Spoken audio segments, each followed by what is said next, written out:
जय हिंद दोस्तों, स्वागत है आपका अपने YouTube चैनल एग्ज़ाम अचीवर्स में। तो फ्रेंड्स, जैसा कि आप लोगों की डिमांड के अकॉर्डिंग मैं आज आर्मी टेक्निकल का ओरिजिनल पेपर लेकर आई हूं। तो आज का जो पेपर ओरिजिनल पेपर है फ्रेंड्स, वो हुआ था गोवा में और कब हुआ था 23 फरवरी 2020 का ये ओरिजिनल पेपर है जो मैं आज आप लोगों के साथ डिस्कस कर रही हूँ। फ्रेंड्स, अगर आप चाहते हैं कि मैं ओरिजिनल पेपर आप लोगों के लिए लेकर आऊँ तो आप मुझे कमेंट सेक्शन में ज़रूर लिखें। अगर आप मुझे कमेंट सेक्शन में लिखेंगे तभी मैं ओरिजिनल पेपर लेकर आ पाऊँगी।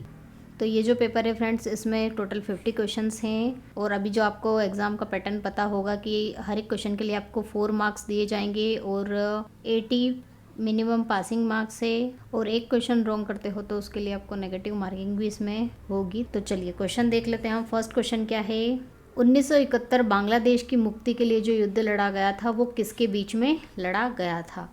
तो बांग्लादेश की मुक्ति के लिए जो 1971 में जो युद्ध हुआ था फ्रेंड्स, वो लड़ा था भारत और पाकिस्तान के बीच में। हीराकुंड बांध किस राज्य में स्थित है? तो हीराकुंड बांध जो है फ्रेंड्स, वो कहाँ पर है? उड़ीसा राज्य में स्थित है और ये जो है महानदी के पार लगभग 15 किलोमीटर में बना है और इसकी ऊंचाई कितनी है? 61 मीटर इसकी ऊंचाई है। उस शासक का नाम बताइए जिसने ग्रांड ट्रंक रोड का निर्माण किया था। तो फ्रेंड्स, ग्रांड ट्रंक रोड जो है सबसे पुराना, एशिया का सबसे पुराना रोड है जिसे किसने बनाया था? शेरशाह सूरी ने बनाया था। और ये कहाँ कहाँ से होकर जाता है फ्रेंड्स? ये बांग्लादेश, भारत, पाकिस्तान और अफगानिस्तान से होकर गुजरता है। हमारे सौरमंडल में सबसे छोटा ग्रह कौन सा है? तो हमारे सौरमंडल का जो सबसे छोटा ग्रह फ्रेंड्स, वो कौन सा है? बुध। स्वतंत्र भारत के पहले शिक्षा मंत्री कौन थे? तो फ्रेंड्स, स्वतंत्र भारत के पहले जो शिक्षा मंत्री थे वो कौन थे? मौलाना अब्दुल कलाम आज़ाद। चलिए फ्रेंड्स, यहाँ से रीजनिंग के क्वेश्चंस भी आपको पता होगा कि जो 10 क्वेश्चंस होते हैं उसमें 5 क्वेश्चंस आपके जीके के होते हैं और 5 क्वेश्चंस आपके यहाँ पर रीजनिंग के भी आते हैं। तो ये रेशो कंपलसरी नहीं है कि सारे 5-5 के रेशो में ही आपसे क्वेश्चन पूछे जाएँ। इसमें 10 क्वेश्चन आपसे जीके के भी पूरे पूरे पूछे जा सकते हैं, रीजनिंग के क्वेश्चन नहीं भी पूछ सकते हैं। लेकिन ये वाला जो पेपर है इसमें किस टाइप के क्वेश्चन पूछे हैं? 5 जीके के हैं और 5 रीजनिंग। चलिए क्वेश्चन देखते हैं। राजू बिंदु पी की ओर 10 किलोमीटर उत्तर की ओर चलता है। तो पहले तो आप डायरेक्शन यहाँ पर बना लीजिए। ये ईस्ट है, वेस्ट, नॉर्थ और साउथ। अब ये 10 किलोमीटर उत्तर की ओर चलता है, ठीक है। 10 किलोमीटर उत्तर की ओर चला, फिर अपनी दाहिनी ओर मुड़ गया तो इसके दाहिनी ओर मुड़ जाएगा ये इधर और 3 किलोमीटर चलता है और स्थानांतरण के बाद वह फिर से अपने दाहिनी ओर मुड़ जाता है। तो फिर से उसका दाहिनी ओर मुड़ जाएगा और कितना चलेगा? वो 6 किलोमीटर चलता है। अब वह अपने आरंभिक बिंदु से कितनी दूरी पर है? तो ये जो डिस्टेंस है फ्रेंड्स, ये हमको बतानी है। तो ये डिस्टेंस बताने के लिए हमें क्या करना पड़ेगा? एक ट्रायंगल फॉर्म करना पड़ेगा। इस तरह से ट्रायंगल फॉर्म हो जाएगा। तो ये जो दूरी 3 है तो ये भी कितनी हो जाएगी? 3। तो ये कितना हुआ? 3 हुआ और ये 6 है, ये टोटल 10 है। तो इस 6 में से ये वाला पोर्शन आप माइनस कर दो तो ये डिस्टेंस आ जाएगी, कितनी आ जाएगी? 4। अब आप ये आसानी से निकाल सकते हो पाइथागोरस प्रमेय लगा के, क्योंकि ये क्या बन रहा है? एक राइट एंगल ट्रायंगल बन रहा है। तो इसमें हम पाइथागोरस थ्योरम अप्लाई कर देते हैं। लंब का स्क्वायर प्लस आधार का स्क्वायर इज इक्वल टू कर्ण का स्क्वायर। मान लीजिए डिस्टेंस क्या है? x है, तो इसका x का स्क्वायर। तो 4 4 ज़ा 16, 3 3 ज़ा 9, x स्क्वायर ये हो जाएगा 25 x स्क्वायर। तो यहाँ से x की वैल्यू कितनी मिलेगी? 5 मिलेगी। तो इस तरह से कह सकते हैं कि वो उसकी जो ओरिजिनल डिस्टेंस है कितने किलोमीटर पर है? 5 किलोमीटर। कुछ कोड भाषा में क्लॉक को इस तरह से लिखा जाता है, तो उसी कोड में स्टेप्स को किस तरह से लिखा जाएगा? तो फ्रेंड्स, यहाँ पर ये अगर हम ध्यान से देखें तो इसको क्या कर दिया उन्होंने? रिवर्स। जैसे ये के आगे आ गया, उसके बाद COLC, दैट मीन्स इसको उन्होंने क्या इस तरह से पढ़ लिया है। तो हम स्टेप्स को भी इस तरह से पढ़ लेते हैं, SPETS। तो इसका राइट आंसर क्या होगा? SPETS। नेक्स्ट क्वेश्चन दिया गया फ्रेंड्स, यहाँ के दिए गए विकल्पों में श्रृंखला में रिक्त स्थानों को भरे। तो ये फिल इन द ब्लैंक है, इसको आपको कंप्लीट करना है। यहाँ पर A, C के बाद F और फिर फिल इन द ब्लैंक है और फिर O दिया गया है। तो यहाँ पर क्या पैटर्न बन रहा है? A के बाद B नहीं है और C है, C के बाद D और E नहीं है, F है। अब देखिए, अगर ध्यान से इसको देखें तो यहाँ पर एक अल्फ़ाबेट छोड़ा है, यहाँ पर 2, तो यहाँ पर कितने? 3 अल्फ़ाबेट छोड़ेंगे। तो F के बाद G, H और I छूटेगा और नेक्स्ट क्या आएगा फ्रेंड्स? G। जे के बाद आप 4 अल्फ़ाबेट छोड़ के देखिए, ओ आ जाएगा। जे के बाद KLMN और क्या आ गया? ओ। तो इस तरह से जो पैटर्न इस तरह से क्रिएट हो रहा है। तो यहाँ पर क्या आएगा फ्रेंड्स? जे। संख्या श्रृंखला में एक पद गलत है। एक रॉन्ग टर्म दे के रखिए फ्रेंड्स और गलत पद ज्ञात करना है आपको। ये 5, 10, 40, 80, 320, 550 और 2560 इस तरह से नंबर दिए हैं। अब इनमें से एक नंबर रॉन्ग है, वो आपको पता करना है। 5 में अगर 2 का मल्टीप्लाई करें तो कितना होगा, 5 2 ज़ा 10, 10 में 4 का मल्टीप्लाई करेंगे तो 10 4 ज़ा 40, 4 में अगेन 2 का मल्टीप्लाई करेंगे तो 80, 80 में 4 का मल्टीप्लाई करेंगे तो कितना होगा, 320, ये भी करेक्ट हमारी है। फिर अगेन 2 का मल्टीप्लाई होगा तो 0 2 दूनी 4 2 3 6, तो यहाँ पर 640 आना चाहिए। तो कितना है, 550। तो कौन सी टर्म यहाँ पर होंगे, 550। दिए गए विकल्पों में श्रृंखला में रिक्त स्थान को भरे। एक श्रृंखला दे के रखी है आपको, अल्फ़ाबेटिक सीरीज दे के रखी है और इसमें आपसे पूछा है कि फिल इन द ब्लैंक को कंप्लीट करना है। तो यहाँ पर है DEF, यहाँ पर आया है DEF2, फिर यहाँ पर आया है DEF2।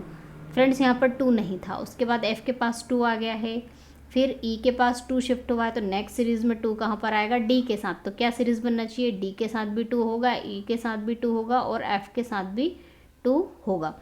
तो इस तरह से हमारा जो राइट आंसर होगा वो क्या होगा, D2E2F2। यदि प्रतिरोध R के एक तार को पिघलाकर उसकी लंबाई से आधा कर दिया जाए तो तार का नया प्रतिरोध क्या होगा। तो फ्रेंड्स इन्होंने क्या दिया है, एक तार है जिसका प्रतिरोध R है। इन्होंने क्या कहा है कि इस प्रतिरोध को लंबाई को आधा कर दिया जाए। मान लिया इसकी लंबाई L है और इसकी लंबाई कितनी L/2 हो जाएगी, और जो नया प्रतिरोध मान लिया R' है, तो वो और पुराना प्रतिरोध इन दोनों में क्या रिलेशन होगा अगर लंबाई को आधा कर दिया जाए तो। फ्रेंड्स सबसे पहले हम क्या देख लेते हैं कि जो तार है, तार क्या होता है, तार का हमें वॉल्यूम निकालना पड़ेगा, क्योंकि तार क्या है 3D में रहता है, खोखला नहीं। अगर खोखला होता तो हम रेक्टेंगल का एरिया निकाल के काम चला लेते, लेकिन हमारे वॉल्यूम निकालना, और वॉल्यूम क्या होता है, एरिया इनटू लेंथ, ये होता है वॉल्यूम। अगर हम इन दोनों के वॉल्यूम को बराबर कर देते हैं तो क्या रिज़ल्ट मिलेगा हमें। तो इसका वॉल्यूम हम सबसे पहले लिखते हैं। पहले वाले का वॉल्यूम क्या होगा, एरिया मान लिया A1, उसकी लंबाई कितनी L मान ली। दूसरे वाले का वॉल्यूम अगर हम लिखते हैं, दोनों के वॉल्यूम को हम इक्वल कर लेते हैं, तो इसका एरिया A2 मान लेते हैं और इसकी लेंथ कितनी हो जाएगी फ्रेंड्स, L/2, क्योंकि उन्होंने आधी कहा है। अब हम यहाँ से A1/A2 इसका रेशो निकाल लेते हैं, लेंथ से लेंथ कैंसिल हो जाएगी, तो ये कितना आएगा 1/2। ये हमें एरिया का रिलेशन मिल गया। अब हमें पता है फ्रेंड्स जो प्रतिरोध होता है उसकी वैल्यू क्या होती है, ρL/A। तो हम क्या करते हैं, ये जो पुराना प्रतिरोध है और एक नया प्रतिरोध लेंथ हाफ करने के बाद दोनों का रेशो ले लेते हैं। ये हो जाएगा ρL/A1, इसका एरिया A1 माना है हमने, ρL/L/2 हो और इसका एरिया कितना है A2।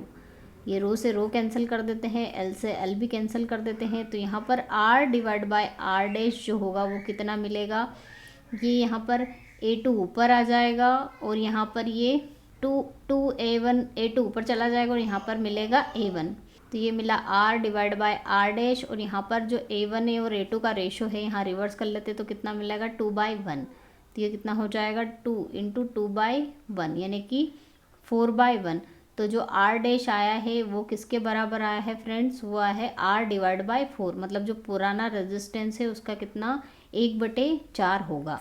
पृथ्वी के चारों ओर एक वृत्ताकार कक्षा में घूम रहे एक उपग्रह की कुल गतिज ऊर्जा और संभावित ऊर्जा E0 है, तो इसकी स्थितिज ऊर्जा कितनी होगी। तो फ्रेंड्स पृथ्वी के चारों ओर जब वृत्ताकार कक्षा में उपग्रह घूमता है तो उसकी काइनेटिक एनर्जी का फॉर्मूला क्या होता है, Gm1m2/2r, जहाँ पर ये सार्वत्रिक गुरुत्वाकर्षण नियतांक है, m1 पृथ्वी का और m2 जो आसपास चक्कर लगा रहा उपग्रह उसका मास है, और ये क्या है ऑर्बिटल रेडियस है, ऑर्बिट में जो घूम रहा है उसकी, ये जो ऑर्बिट जिसमें वो चक्कर लगा रहा है उसकी क्या है त्रिज्या है। ये गतिज ऊर्जा का फॉर्मूला है। और स्थितिज ऊर्जा का फॉर्मूला क्या होता है, -Gm1m2/r, ये होता है स्थितिज ऊर्जा का फॉर्मूला। कुल ऊर्जा क्या है फ्रेंड्स, इन्होंने कहा है कुल ऊर्जा E0 है और वो किसके बराबर होती है, kinetic energy plus potential energy, यानी गतिज ऊर्जा और स्थितिज ऊर्जा इन दोनों का क्या होती है, सम होती है कुल ऊर्जा। अब हम क्या कर लेते हैं, यहाँ से इन दोनों का रेशो निकाल लेते हैं, तो ये G से G कैंसिल हो जाएगा, मास से मास भी कैंसिल हो जाएंगे, R से R भी कैंसिल हो जाएगा, तो जो K/U की वैल्यू मिलेगी फ्रेंड्स वो कितनी मिलेगी, -1/2।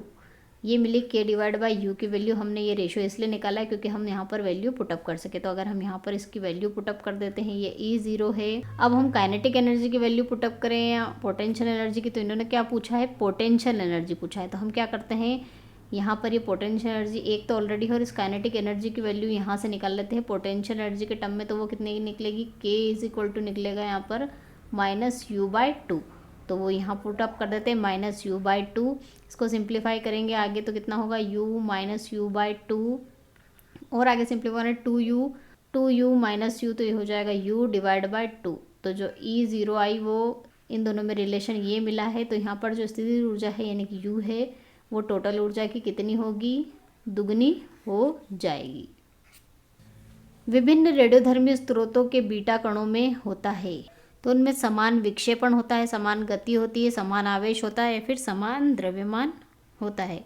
तो फ्रेंड्स जो बीटा कण होते हैं आप सभी को पता है वो क्या होते हैं, उच्च ऊर्जा वाले इलेक्ट्रॉन्स होते हैं। उच्च ऊर्जा वाले इलेक्ट्रॉन्स को बीटा कण कहा जाता है। और इनका जो विक्षेपण बीटा कण होता है, तो बीटा कण का क्या समान होता है फ्रेंड्स, इनका समान विक्षेपण होता है। डिफ्लेक्शन होता है वो क्या होता है, सेम होता है। नेक्स्ट क्वेश्चन है गतिज ऊर्जा का मान निर्भर करता है। तो गतिज ऊर्जा का फॉर्मूला याद होगा, अभी तक तो याद हो ही गया होगा, 1/2 mv²। तो मास और द्रव्यमान और वेग इस पर निर्भर करता है। तो इसका राइट आंसर क्या होगा, द्रव्यमान और वेग पर। चलिए नेक्स्ट क्वेश्चन है जब धातु का तापमान बढ़ा दिया जाता है तो इसका प्रतिरोध क्या होगा। तो फ्रेंड्स इलेक्ट्रॉन और इसके फॉर्म में अगर हम इसका प्रतिरोध का फॉर्मूला देखें तो वो क्या होता है, m×l divide by n e²t और a। तो यहाँ पर जो ये m है इलेक्ट्रॉनों का द्रव्यमान, l क्या है, चालक की लंबाई है, a यहाँ पर प्रति इकाई इलेक्ट्रॉन है, a यहाँ पर आयतन है और यहाँ पर t क्या है, विश्राम समय है कि कितने टाइम में वो जो इलेक्ट्रॉन्स हैं स्थित कंडीशन में रहेंगे, उसका टाइम होता है। ये जो टाइमिंग है ये किसके इन्वर्सली प्रोपोर्शनल है, प्रतिरोध के। तो जैसे जैसे तापमान बढ़ाया जाता है फ्रेंड्स, तो तापमान बढ़ने से क्या होता है, इलेक्ट्रॉनों की गति बढ़ने लगती है और इलेक्ट्रॉनों की गति बढ़ने से जो धातु के आयन है अधिक बार टकराते हैं एक दूसरे से और इनका जो ये संघट्य का समय है, मतलब ये जो विश्राम समय है, ये क्या होने लगता है, ये कम होने लगता है। जितने ज़्यादा गतिशील होंगे, जितने ज़्यादा कम विश्राम अवस्था में होंगे, ज़्यादा गतिशील हो जाएंगे, विश्राम उनका कम हो जाएगा, विश्राम टाइम कम हो जाएगा तो उनका प्रतिरोध क्या हो जाएगा, बढ़ जाएगा। तो इसका राइट आंसर क्या होगा, उसमें वृद्धि होगी तापमान बढ़ने से। सूर्योदय और सूर्यास्त के समय सूर्य के निकट का आकाश किसके कारण लाल दिखाई देता है। तो प्रकाश का जो प्रकीर्णन होता है उसके कारण जो होता है लाल क्या होता है, आसमान क्या लाल दिखाई देता है, क्योंकि प्रकीर्णन के नियम के अनुसार जो प्रकीर्णन होता है प्रकाश का वो किसके इन्वर्सली प्रोपोर्शनल होता है, तरंग दैर्घ्य के। और सबसे ज़्यादा तरंग दैर्घ्य किसकी होती है, लाल प्रकाश की होती है। लाल प्रकाश की तरंग दैर्घ्य सबसे ज़्यादा होती है, इसलिए उसका प्रकीर्णन जो उसका डिस्पर्शन है वो कम हो पाता है, इसलिए आकाश क्या दिखाई देता है हमें, लाल। CGS प्रणाली में बल की इकाई क्या होती है। तो फ्रेंड्स SI यूनिट के क्वेश्चन तो हमें पता है कि SI यूनिट में एग्जाम क्वेश्चन पूछे ही जाते हैं, लेकिन CGS का क्वेश्चन भी पूछे जाते हैं, इसको भी आपको छोड़ना नहीं है। तो जो CGS यूनिट होती है बल की वो कितनी होती है, डाइन होती है। वस्तु से बड़ा आभासी प्रतिबिंब किस प्रकार के दर्पण के द्वारा बनाया जाता है। तो फ्रेंड्स जो उत्तल दर्पण होता है, उत्तल मिरर, कॉन्वेक्स मिरर, उसके द्वारा आभासी और बड़ा प्रतिबिंब बनता है। 1 न्यूटन बल की इकाई किसके बराबर होती है। तो 1 न्यूटन जो होता है फ्रेंड्स, 1 न्यूटन वो किसके बराबर होता है, किलोग्राम मीटर पर सेकेंड स्क्वायर को क्या कहा जाता है, 1 न्यूटन कहा जाता है। तो ये किसके बराबर होगा, 1 kg मीटर पर सेकेंड स्क्वायर। पानी में ध्वनि की गति इतने मीटर पर सेकंड पाई गई है। यदि तरंग की लंबाई 144 मीटर हो तो आवृत्ति ज्ञात करें। तो फ्रेंड्स हमें पता है कि जो पानी में ध्वनि का वेग होता है उसका फॉर्मूला क्या होता है, इनटू लैम्बडा, जहाँ पर ये क्या है, आवृत्ति होती है, फ्रीक्वेंसी, और ये होती है तरंग दैर्घ्य यानी कि वेवलेंथ होती है। तो यहाँ पर इन्होंने क्या पूछा, आवृत्ति पूछा और दिया क्या क्या है, वेग दिया है। वेग कितना है, 1440 है और इसकी आवृत्ति पूछी है और तरंग दैर्घ्य कितनी है, 144 मीटर है। तो ये इससे कैंसिल हो जाएगा तो इसकी वैल्यू कितनी आएगी, 10 हर्ट्ज। इसका राइट आंसर होगा 10 हर्ट्ज। तार की एक कुंडली जिसमें 5 फेरे हैं, इसका इंडक्शन L है, यहाँ पर L दिया है इंडक्शन, और 20 फेरे वाली समान फाइल का इंडक्शन क्या होगा। तो यहाँ पर हमें पता है फ्रेंड्स कि जो इंडक्शन होता है वो किसके प्रोपोर्शनल होता है, जो फेरे होते हैं फेरे के स्क्वायर के प्रोपोर्शनल होता है। तो अगर हम प्रोपोर्शनल का साइन लगाए तो यहाँ पर क्या हो जाएगा, L1 upon L2 is equal to N1 upon N2 का ये स्क्वायर लगा देंगे। तो यहाँ पर इंडक्शन की वैल्यू क्या है, तार की एक कुंडली 5 फेरे हैं तो 5 फेरे वाली कुंडली का हम यहाँ पर L1 और इसके फेरों की संख्या कितनी है 5, L2 और इसमें फेरों की संख्या कितनी है 20 है। तो इन्होंने क्या पूछा है कि जो पुराना वाला इंडक्टेंस है वो नए वाले इंडक्टेंस से कितना ज़्यादा है या कितना उसमें रेशो है। तो ये तो पुराना वाला, इसको हम L1 मानने की जगह L मान लेते हैं और नया वाला L2 ये 25 हो जाएगा और ये हो जाएगा 400। अब इसको हम सिंप्लीफाई कर लेते हैं, 5 5 25, 5 8 40, 5 1 5, 5 6 30। तो इनका जो रेशो आया वो कितना आया 1/16, यानी कि L2 की वैल्यू कितनी मिली फ्रेंड्स हमें यहाँ पर 16L। दृश्य स्पेक्ट्रम में सबसे लंबी तरंग लंबाई वाला प्रकाश कौन सा होता है। तो दृश्य स्पेक्ट्रम जो होता है फ्रेंड्स उसमें कौन कौन सा कलर होते हैं, बे, जा, नी, हे, पी, ना, ला, ये 7 कलर होते हैं दृश्य स्पेक्ट्रम में। तो सबसे ज़्यादा तरंग दैर्घ्य किसकी होती है, तरंग लंबाई किसकी होती है, लाल की होती है। इधर से इधर जाने पर जो तरंग की लंबाई होती है वो क्या होती है, कम होती जाती है। तो सबसे ज़्यादा तरंग लंबाई वाला प्रकाश कौन सा है फ्रेंड्स, लाल है। और सबसे कम पूछा जाए तो वो कौन सा होगा, बैंगनी। एक पत्थर को 60 मीटर पर सेकंड के प्रारंभिक वेग से ऊपर की ओर फेंका गया है। एक पत्थर को 60 मीटर पर सेकंड के प्रारंभिक वेग से ऊपर की ओर फेंका गया है तो पत्थर की अधिकतम ऊंचाई कितनी होगी। तो फ्रेंड्स पत्थर की अधिकतम ऊंचाई पूछी गई है तो यहाँ पर हम गति के समीकरण यूज़ करेंगे। कौन कौन से 2 समीकरण यहाँ पर यूज़ होंगे, v is equal to u plus a t और s is equal to u t plus 1/2 a t. उसके लिए 2 समीकरण हम यहाँ पर उपयोग में लाएंगे। तो पहले समीकरण से हम क्या करेंगे, टाइम निकाल लेंगे। यहाँ पर पत्थर को नीचे से ऊपर की ओर फेंका गया है तो ऊपर जब फेंका जाता है तो ऊपर जो उसकी फाइनल वेलोसिटी यानी अंतिम जो वेग है वो कितना 0 हो जाता है। तो v की वैल्यू कितनी होगी 0। इनिशियल वेग कितने वेग से फेंका है 60 से, तो वो 60 है।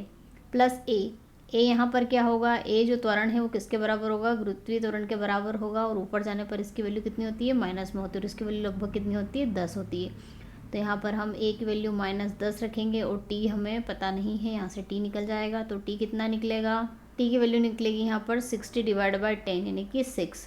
तो t यहाँ पर 6 सेकंड निकल गया। अब हम यूज़ करेंगे गति का दूसरा समीकरण, इसमें वैल्यू पुटअप करेंगे तो s क्या है यहाँ पर ऊंचाई है जो उन्होंने पूछी है, u क्या है इनिशियल वेग है 60, t हम निकाल चुके हैं 6 प्लस 1/2, a की वैल्यू -10 है और t कितना है 6 का स्क्वायर। इसको सिंप्लीफाई कर ले हो जाएगा 360, 2 5 10 और ये जगह माइनस का 5 × 36 यानी कि 360 में से 180 यहाँ पर माइनस हो जाएंगे तो कितना बचेगा 0 और 18 यानी कि 180 उसकी ऊंचाई होगी। पृथ्वी के चुंबकीय अक्ष और भौगोलिक अक्ष के बीच में कितना कोण होता है। तो उस यहाँ पर ध्यान रखिए, पृथ्वी के चुंबकीय अक्ष और भौगोलिक अक्ष के बीच में कोण पूछा है जो कि कितना होता है 11.3 डिग्री। जब द्रव को द्रव के अंदर रखा जाता है तो पिंड द्वारा विस्थापित द्रव द्वारा ऊपर की ओर एक लगाया जाने वाला जो एक ऊपर की ओर एक बल लगता है उसे क्या कहा जाता है। तो फ्रेंड्स जब भी पानी के ऊपर कोई सा भी, ये पानी है और इस पानी के ऊपर कोई सा भी ऑब्जेक्ट रखा जाता है तो पानी के द्वारा इस ऑब्जेक्ट पर एक बल लगाया जाता है।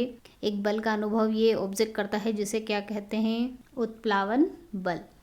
ए और बी दोनों 12 दिनों में एक काम को कर सकते हैं, 15 दिनों में बी और सी करते हैं, सी और ए 20 दिनों में करते हैं। यदि तीनों मिलकर कार्य करते हैं तो कितने दिनों में पूरा कर लेंगी। तो ए और बी कितने दिनों में काम करते हैं, 12 दिन में काम करते हैं। तो उनका एक दिन का काम यहाँ से हम निकाल लेते हैं, 1 डे वर्क ए और बी का, वो कितना आएगा 1/12। इसी तरह से हम बी और सी का भी निकाल लेते हैं, वो कितना आएगा 1/15 और सी और ए का कितना आएगा 1/20। अब तीनों मिलकर एक साथ काम करते हैं तो तीनों एक साथ काम करेंगे तो तीनों को जोड़ देते हैं। उससे क्या करेंगे हम इन तीनों समीकरण को जोड़ देते हैं तो ये कितना हो जाएगा a + a 2a 2b 2c और ये 2 मैंने इसमें से कॉमन ले लिया और कितना आएगा 1/12 1/15 प्लस 1/20। 12 15 और 20 का यहाँ पर आप एलसीएम ले लीजिए तो एलसीएम लेंगे तो कितना निकलेगा 60। ये 60 लिया, 60 को 12 से डिवाइड करेंगे तो कितना मिलेगा 5 और 15 से डिवाइड करेंगे तो 4 और 20 से डिवाइड करेंगे तो कितना मिलेगा 3। तो ये कितना हो जाएगा twice of a plus b plus c is equal to 5 4 9 10 11 12, 12 divide by 60 और ये 2 भी डिवाइड में आ जाएगा। 2 6 ज़ा 12, 6 1 ज़ा 6, 6 10 ज़ा 60, 1/10। तो कितने दिन लगेंगे? तीनों को एक साथ काम करेंगे तो 10 दिन। यदि चीनी की दर में 25% की वृद्धि होती है तो परिवार को व्यय को समान रखने के लिए इसकी खपत में कितने प्रतिशत की कमी होनी चाहिए? तो फ्रेंड्स हम मान लेते हैं कि जो चीनी की जो शुरुआती कीमत है वो कितनी है, 100 रुपये पर केजी। ये हमने मान लिया उसका ओरिजिनल मूल्य। और हमें पता है कि जो कुल खर्च होता है, कुल खर्च कितना हो, किसके बराबर होता है? कुल खर्च बराबर होता है दर गुणित खपत। ठीक है, इन दोनों का गुणनफल क्या होता है? कुल खर्च आता है, कितनी दर है और कितनी खपत है, वो आता है कुल खर्च के बराबर। तो यहाँ पर हमने मान लिया शुरुआती कीमत 100 रुपये पर केजी है और जो शुरुआती दर है वो भी हम क्या मान लेते हैं यहाँ पर 100 मान लेते हैं। तो कुल खर्च कितना निकलेगा? कुल खर्च निकलेगा 100 गुणित 100 यानी कि 10,000। अब हम क्या करते हैं, यहाँ पर नई दर निकालते हैं। नई दर किस तरह से निकलेगी? नई दर इन्होंने कहा है कि 25% की दर में वृद्धि हो जाती है। तो 100 तो पहले से ही है और 25% की और वृद्धि हो जाएगी तो कितनी हो जाएगी? 125 हो जाएगी नई दर, 125 रुपये। अब इन्होंने क्या कहा है? नई खपत। पहले अब हम नई खपत भी निकाल लेते हैं। नई खपत क्या निकलेगी? कुल खर्च। कुल खर्च उसका कितना है उसको आप नई वाली जो दर है उससे डिवाइड कर दीजिए। तो यहाँ पर कितना निकलेगा? 80 केजी। ये निकली नई खपत। अब इन्होंने कहा है कि कितने प्रतिशत की खपत में कमी। तो खपत में कमी निकालने के लिए आप क्या करोगे? जो पुरानी खपत है उसमें से नई खपत को माइनस कर दोगे, डिवाइड बाय पुरानी खपत इंटू 100। 100 से 100 कैंसिल और 100, ये 100 से 100 यहाँ पर कैंसिल हो गया और यहाँ पर ये 100 माइनस 80 कितना? 20। तो कितने की कमी होनी चाहिए? 20% की कमी होनी चाहिए। वह बड़ी से बड़ी संख्या क्या होगी जिसे इन नंबरों को भाग देने पर प्रत्येक स्थिति में समान शेषफल बचे? तो ऐसे क्वेश्चन जब आपसे एक बड़ी से बड़ी संख्या पूछी जाए और कुछ नंबर दिए हों कि उसको भाग देने पर समान शेषफल बचे, तो उसके लिए आपको क्या करना है? ये फॉर्मूला अप्लाई करना है, x minus y, y minus z और z माइनस एक्स। ये वाला फॉर्मूला आपको अप्लाई करना है जहाँ पर x y z क्या है? ये x है, ये y और ये z। जो 3 नंबर दिए हैं ये x y z होते हैं। अब हम इनको क्या करते हैं? माइनस कर लेते हैं। मतलब 366 513 में से माइनस करेंगे, बड़े नंबर में से छोटे नंबर को आपको माइनस करना है। और यहाँ पर 513 में से 324 को माइनस करेंगे और एट लास्ट में यहाँ पर करेंगे 366 में से 324 को माइनस करेंगे। ठीक है, इस तरह से माइनस करने पे जो नंबर मिलेंगे हमें फाइनली वो कितने मिलेंगे? 147, 42 और 189। अब इनका HCF निकालेंगे तो पहले 147 का निकाल लेते हैं। वो कितना होगा? 3 4 ज़ा 12, 3 9 ज़ा 27, 7 7 ज़ा 49, 7 1 ज़ा 7। अब 42 का निकाल लेते हैं। 2 2 ज़ा 4, 2 1 ज़ा 2, 3 7 ज़ा 21, 7 1 ज़ा 7। अब 189 का भी निकाल लेते हैं। 3 6 ज़ा 18, 3 3 ज़ा 9, 3 2 ज़ा 6, 3 1 ज़ा 3, 3 7 ज़ा 21, 7 1 ज़ा 7। अब इन सभी में कॉमन नंबर कौन सा आ रहा है? एक तो 3 मिल रहा है, 3 लिख लिया। और क्या आ रहा है? 7। यहाँ पर भी 7 है और यहाँ पर भी 7 है। तो ये इन दोनों का मल्टीप्लाई करेंगे कितना होगा? 21। तो उसका जो राइट आंसर होगा वो क्या होगा? 21। 4 भाइयों की औसत आयु 12 वर्ष है। यदि उनकी माता की आयु को उनकी आयु में शामिल कर दिया जाए तो औसत आयु 5 वर्ष की वृद्धि हो जाती है। तो उनकी माता की आयु ज्ञात कीजिए। तो फ्रेंड 4 भाई है तो हमने मान लिया x1, x2, x3 और x4। इनकी जो औसत आयु है, औसत निकालते हैं, उन नंबरों को जोड़ देते हैं और कितने 4 नंबरों से डिवाइड कर दिया, वो कितनी है? 12 वर्ष है। तो यहाँ से हम इन चारों का सम निकाल लेते हैं। वो कितना निकलेगा? 12 चौक 48, 48 इनका सम निकला। अब इन्होंने क्या कहा कि उसकी माता की आयु चलिए, तो ये 4 तो ऑलरेडी थे, अब इसमें माता की आयु भी जोड़ दी तो टोटल 5 हो गए। अब जो औसत है वो कितना हो जाएगा? 5 वर्ष की वृद्धि हो जाएगी। तो औसत कितना था? 12 था। 12 में फिर 5 वर्ष की वृद्धि कर दी जाए तो कितना होगा? टोटल हो जाएगा 17। अब इनका जो सम निकलेगा वो कितना निकलेगा? 17 गुणित 5 निकलेगा, यानी कि 85।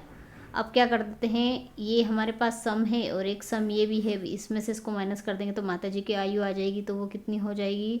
x1 से x4 प्लस m। इसमें से हमको माइनस करना है x1 से x4 तक की वैल्यू को, यानी कि 85 में से -48 करना है। तो यहाँ पर ये सब कैंसिल हो जाएंगे। माता की आयु कितनी मिलेगी? यहाँ से हमें 85 - 48 करेंगे तो 37 ईयर्स। एक आदमी धारा के विपरीत 13 किलोमीटर प्रति घंटा और धारा के साथ 26 किलोमीटर प्रति घंटे की नाव से चलाता है तो धारा की गति ज्ञात करना है। तो धारा के विपरीत जो होता है फ्रेंड्स, विपरीत को क्या कहा जाता है, अप स्ट्रीम। और अप स्ट्रीम का फॉर्मूला क्या होता है, x माइनस वाई, जहाँ पर x क्या है, नाव की गति है, और ये क्या है, धारा की गति है। इसी तरह से डाउन स्ट्रीम क्या होता है, धारा की दिशा में चलना, वो होता है x प्लस वाई। अब यहाँ पे इन्होंने क्या क्या दे के रखा है, विपरीत 13 किलोमीटर प्रति घंटे, यानी कि अप स्ट्रीम कितना दे के रखा है, x माइनस वाई की वैल्यू यहाँ पर फ्रेंड्स दे के रखी है 13, और डाउन स्ट्रीम यानी कि x प्लस वाई की वैल्यू कितनी दे के रखी है, 26। तो इस तरह से हम क्या करते हैं, इन्होंने क्या पूछा है, धारा की गति ज्ञात कीजिए। तो धारा की गति मतलब हमें यहाँ पर y ज्ञात करना है, तो हम क्या कर देते हैं, इस इक्वेशन में से इसको माइनस कर देते हैं, इसको ये इसमें से इसको माइनस करेंगे, ये माइनस हो जाएगा, ये भी माइनस हो जाएगा। तो यहाँ पर क्या बचेगा, ये कैंसिल हो जाएगा, ये हो जाएगा माइनस का 2y, और ये हो जाएगा 26 में से 13 को माइनस करेंगे तो 13 मिलेगा, माइनस का माइनस माइनस प्लस हो जाएगा। तो यहाँ से y की वैल्यू कितनी मिलेगी, 13 डिवाइड बाई 2, यानी कि 2 6 12, 2 5 10, 6.5 जो मिलेगी वो y की वैल्यू मिलेगी। और y क्या था, धारा की गति, और यहाँ पर धारा की गति पूछी है कितनी मिलेगी, 6.5 किलोमीटर पर और 100 मीटर लंबी एक ट्रेन 18 किलोमीटर प्रति घंटे की चाल से गति से चल रही है, यदि यह कितने समय में प्लेटफॉर्म पर खड़े व्यक्ति से होकर गुजरेगी। तो यहाँ पर समय पूछा गया है फ्रेंड्स, क्या क्या दे के रखा है हमें, 100 मीटर लंबी ट्रेन, लेंथ दे के रखी है ट्रेन की, और एक ट्रेन की गति दे के रखी है। और हमें पता है गति क्या होती है ट्रेन की, जब लंबाई दे के रखी हो तो लंबाई L डिवाइड बाई टी, ये होती है ट्रेन की स्पीड। तो यहाँ पर ट्रेन की लेंथ कितनी है, 100 मीटर है, टाइम पूछा गया है, और गति कितनी है, 18 किलोमीटर पर आवर है, और हमारा जो आंसर आया वो सेकंड में है, और यहाँ पर आवर में है। तो किलोमीटर पर आवर को हमें किस में, मीटर पर सेकंड में कन्वर्ट करना पड़ेगा। तो इसके लिए हमें क्या करना होगा, 5 डिवाइड बाई 18 से मल्टीप्लाई करते हैं तो मीटर पर सेकंड में कन्वर्ट हो जाता है। तो 18 से 18 कैंसिल हो जाएगा, तो यहाँ पर कितना मिलेगा, 100 divide by t is equal to 5, यानी कि 5 2 ज़ा 10। तो टाइम कितना मिला, 20 सेकेंड। चलिए नेक्स्ट क्वेश्चन देखते हैं। एक शंकु की ऊंचाई जिसके आधार का क्षेत्रफल 30 मीटर स्क्वायर है, उसका आयतन इतना है, तो उसकी आपसे ऊंचाई पूछी है। तो शंकु का आपको आयतन का फॉर्मूला पता होना चाहिए, वो कितना होता है friends, 1/3 pi r square h, और वो कितना दे के रखा है, आयतन यहाँ पर 500 मीटर क्यूब। और क्या क्या देखे रखा है इन्होंने क्वेश्चन में, आधार का क्षेत्रफल। तो शंकु फ्रेंड्स इस तरह से होता है, तो उसका आधार क्या होता है, सर्कल होता है, और सर्कल का क्षेत्रफल हमें पता है कितना, पाई आर स्क्वायर होता है। तो ये पाई और आर स्क्वायर, और कितना दे के रखा है क्षेत्रफल 30। तो यहाँ से पाई आर स्क्वायर की वैल्यू कितनी मिल गई फ्रेंड्स, 30, जो कि हम कहाँ पुटअप कर देते हैं यहाँ पर। तो कितना आएगा, 1 divide by 3 into 30 into h is equal to 500। 3 10 ज़ा 30, 0 से 0 कैंसिल, तो हाइट कितनी मिली, 50 मीटर। 7 वर्ष पहले पिता और पुत्र की आयु का अनुपात इतना था, और 7 वर्ष के बाद उनकी आयु का अनुपात 2:1 हो गया। उनकी वर्तमान आयु का अनुपात क्या है, ये पूछा है। तो 7 वर्ष पहले उनकी आयु का अनुपात क्या था, तो हम मान लेते हैं ये पिता की आयु F और पुत्र की आयु S। तो 7 वर्ष पहले यानी कि पिता की आयु में से भी 7 माइनस कर देंगे, पुत्र की आयु में से भी 7 माइनस कर देंगे, तो 7 वर्ष पहले का जो अनुपात है वो कितना दे के रखा है, 4:1। और क्या कहा है इन्होंने, 7 वर्ष बाद, 7 वर्ष बाद यानी कि पिता की आयु में भी 7 जुड़ जाएंगे, पुत्र की आयु में भी 7 जुड़ जाएंगे, उनका अनुपात कितना, 2:1 दे के रखा है। अब यहाँ से हम इक्वेशन बना लेते हैं, इसको सिंप्लीफाई करेंगे तो कितना आएगा, F minus 7 is equal to 4S into 4 7 ज़ा 28। इसको और सिंप्लीफाई करेंगे तो कितना होगा, F is equal to 4S, और ये 7 इधर जाके प्लस हो जाएगा, 28 में से 7 माइनस करेंगे तो कितना होगा, 21। तो यहाँ पर F की वैल्यू आ गई, हमने 4S के फॉर्म में ये निकाल ली। अब हम क्या करते, इन्होंने क्या पूछा है, अनुपात पूछा है, तो हम इसको इसमें पुटअप कर देते हैं। तो कितना होगा, 4S minus 21 plus 7 divide by S plus 7 is equal to 2:1। अब क्रॉस मल्टीप्लाई कर दें तो कितना होगा, 4S minus 21 plus 7 is equal to 2S, 7 2 ज़ा 14। ये 4S इधर आके माइनस हो जाएगा तो कितना होगा, 2S, और ये 7 21 में से माइनस करेंगे तो कितना होगा, माइनस का 14 इज इक्वल टू 14। और ये 14 इधर जाके प्लस हो जाएगा तो 2s की वैल्यू कितनी मिलेगी 28 और यहाँ से s की वैल्यू कितनी आ जाएगी 2 1 जा 2 2 4 जा 8 14। तो s की वैल्यू तो यहाँ पर 14 मिल गई है, s की वैल्यू यहाँ पर कितनी मिली 14 मिली। अब ये वैल्यू हम कहाँ पुटअप कर देते हैं इस इक्वेशन में, तो f की वैल्यू आ जाएगी। तो ये कितना हो जाएगा यहाँ पर 4 इंटू 14 माइनस 21, 14 4 जा 56 माइनस 21, तो ये कितनी आ जाएगी 35। तो जो ये पिता की आयु है वो कितनी आ जाएगी 35 वर्ष आ जाएगी। अब इन दोनों का अनुपात पूछा है तो अनुपात हम यहाँ पर निकाल लेते हैं 35:14। पिता और पुत्र की आयु का अनुपात कितना होगा 35 डिवाइड बाई 14, इसको हम डिवाइड कर देते हैं 7 2 जा 14 7 5 जा 35। तो जो रेशो आया फ्रेंड्स वो कितना आया 5 डिवाइड बाय 2।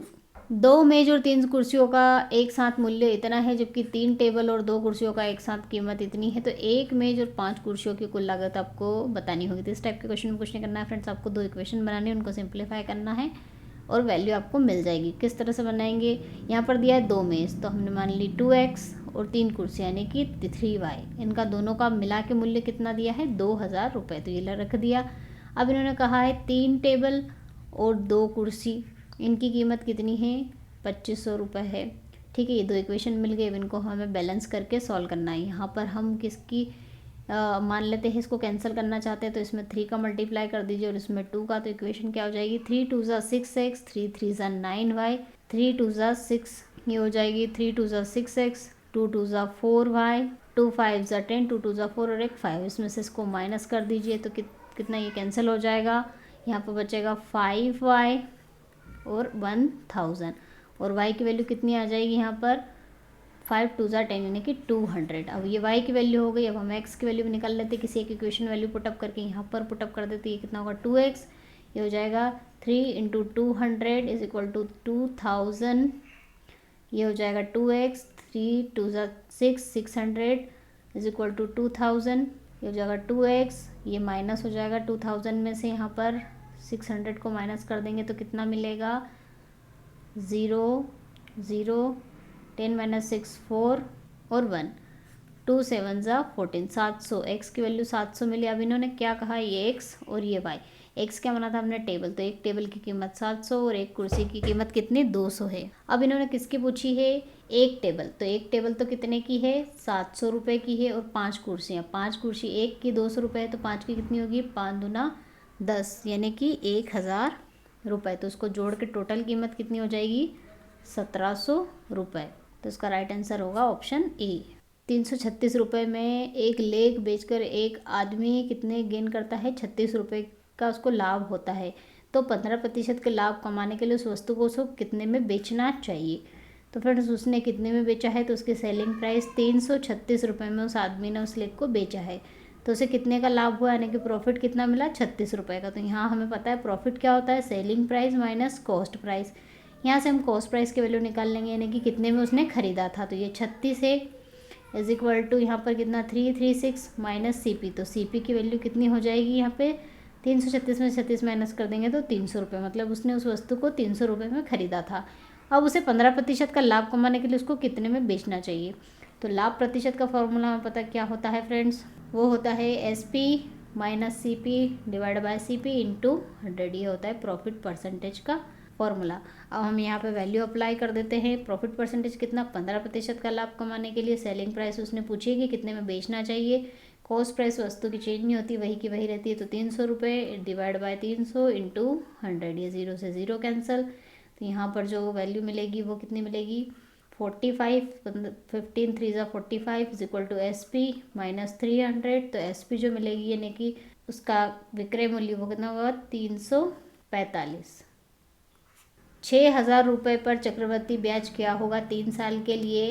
यदि पहले साल के लिए जो दर है वो 8% है, दूसरे साल के लिए 10% है और तीसरे साल के लिए कितनी है 12% है। तो फ्रेंड्स यहाँ पर दर अलग अलग देख रखी तो हम कंपाउंड इंटरेस्ट का फॉर्मूला अप्लाई नहीं कर सकते, तो इस क्वेश्चन को हम अलग अलग साल के लिए ही सॉल्व करेंगे। तो पहले वर्ष के लिए अगर हम इसको सॉल्व करेंगे तो पहले वर्ष के लिए क्या होगा, उसका ब्याज कितना मिलेगा, पहले वर्ष का ब्याज कितना, उसका मूलधन है गुणित दर 8%, तो ब्याज कितना आ जाएगा यहाँ से, इसका 8% निकालेंगे तो 480 रुपये। अब यहाँ पर P की वैल्यू चेंज हो जाएगी, 6,000 में 480 रुपये जुड़ जाएंगे तो कितना हो जाएगा 6,480। अब दूसरे वर्ष के लिए ब्याज निकालेंगे तो दूसरे वर्ष के लिए ब्याज के लिए जो P है वो चेंज हो जाएगा, कितना होगा 6,480 हो जाएगा। दर दूसरे वर्ष के लिए कितनी है 10% है, तो ये जो 0 से 0 कैंसिल और जो यहाँ पर ब्याज आया वो कितना आया 648 रुपये।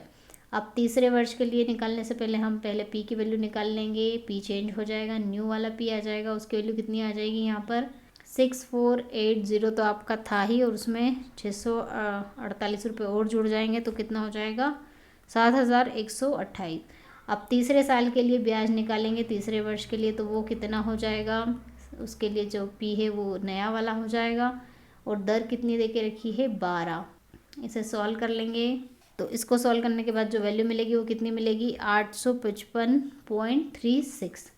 ये तीनों वर्ष का हमने ब्याज निकाल लिया है। अब इन्होंने क्या पूछा है, तीनों वर्ष का चक्रवर्ती ब्याज पूछा है तीनों साल के लिए, तो तीनों साल का जो अलग अलग निकला उसको हम जोड़ लेते हैं, कितना है 480, 648 और 855.36। इन सभी को जोड़ लेंगे तो कितना मिलेगा 0.36 एज इट इज़ रखते हैं।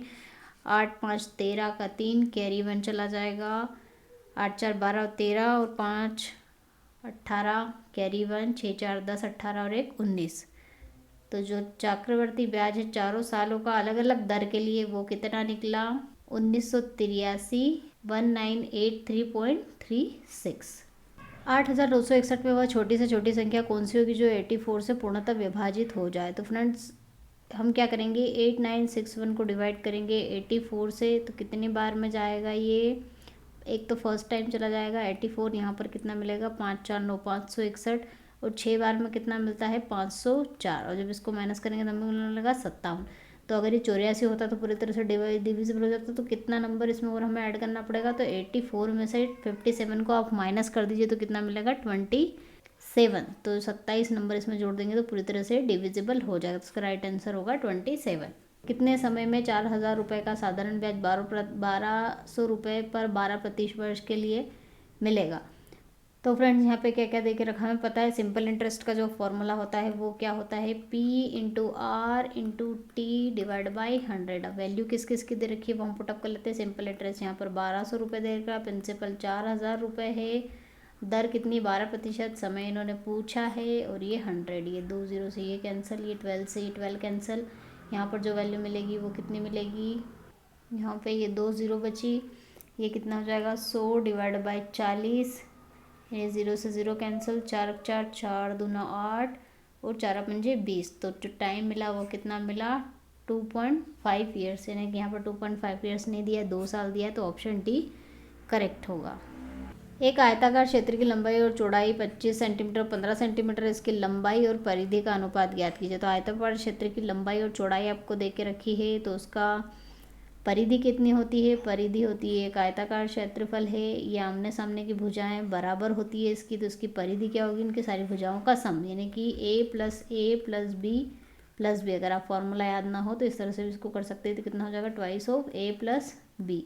यहाँ से परिधि निकल जाएगी, वो कितनी होगी a कितना है 25 और b 15 दे के रखा है, तो परिधि निकलेगी 5 5 10 2 + 1 3 और 1 4 2 80।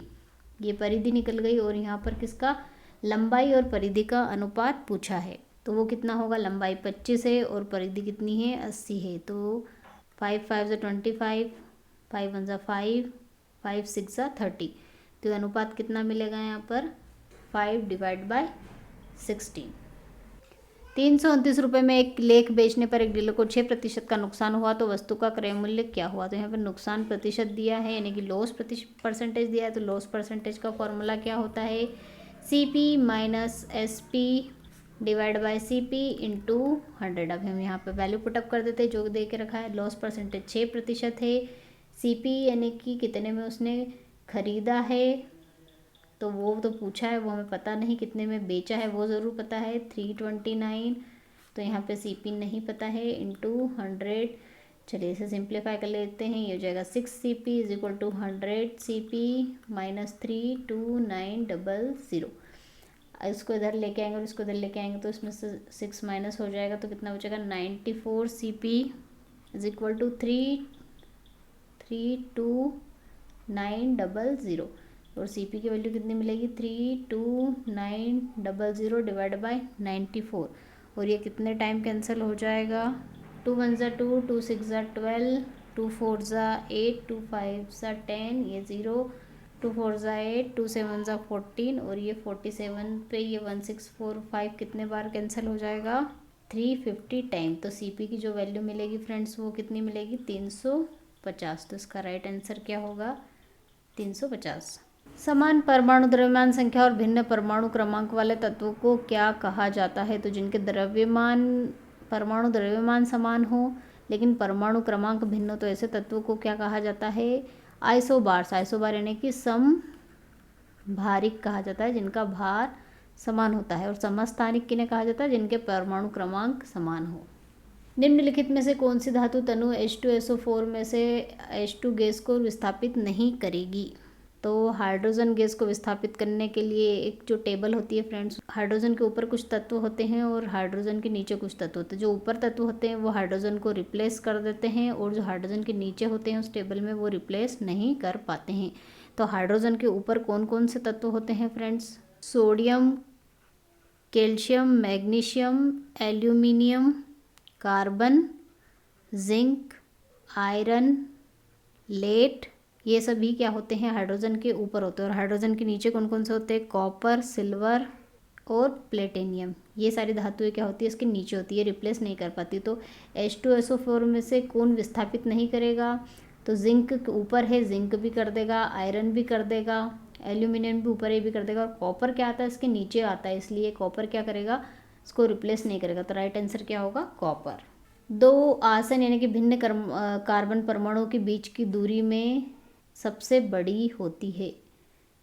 किसमें सबसे बड़ी होती है दो कार्बन परमाणुओं के बीच की दूरी।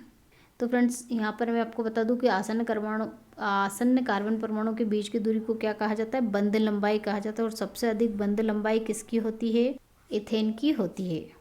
ओजोन गैस का सूत्र है, बहुत कॉमन क्वेश्चन है और सभी को पता होगा क्या होता है O3। उत्कृष्ट गैस तत्व की संयोजकता कितनी होती है, संयोजकता 0 होती है, वो किसी से बंध नहीं बनाती इसीलिए उन्हें उत्कृष्ट गैस कहा जाता है। एक रंगीन जहरीली गैस जो कोयले के फूलने के दौरान विकसित होती है, तो कौन सी गैस विकसित होती है फ्रेंड्स, कार्बन मोनोऑक्साइड। एनीमिया रोगी में कमी होती है, एनीमिया रोगी किस कमी के कारण होता है, आयरन की कमी के कारण होता है। सल्फर की अधिकतम सहसंयोजकता कितनी होती है, 6। सोडियम बाइकार्बोनेट का सामान्य नाम क्या है, सोडियम बाइकार्बोनेट जिसका फॉर्मूला होता है NaHCO3, जिसे खाने का सोडा भी कहा जाता है या फिर बेकिंग सोडा। पानी में नाइट्रोजन सामान्यतः किस रूप में पाई जाती है, नाइट्रेट के फॉर्म में पाई जाती है। तो फ्रेंड्स ये था आर्मी टेक्निकल गोवा का ओरिजिनल पेपर जिसमें हमने आपसे टोटल 50 क्वेश्चंस डिस्कस किए हैं। आई होप वीडियो आपको पसंद आया, अगर पसंद आया तो लाइक करना ना भूले, चैनल को सब्सक्राइब कर लीजिए, नोटिफिकेशन बेल को भी प्रेस कर लीजिए ताकि लेटेस्ट वीडियो के नोटिफिकेशन आपको मिल सके। और फ्रेंड्स लाइक और कमेंट करना ना भूले क्योंकि हम लोग आपके लिए इतनी मेहनत करते हैं तो एक लाइक तो बनता ही है, तो लाइक ज़रूर करिएगा।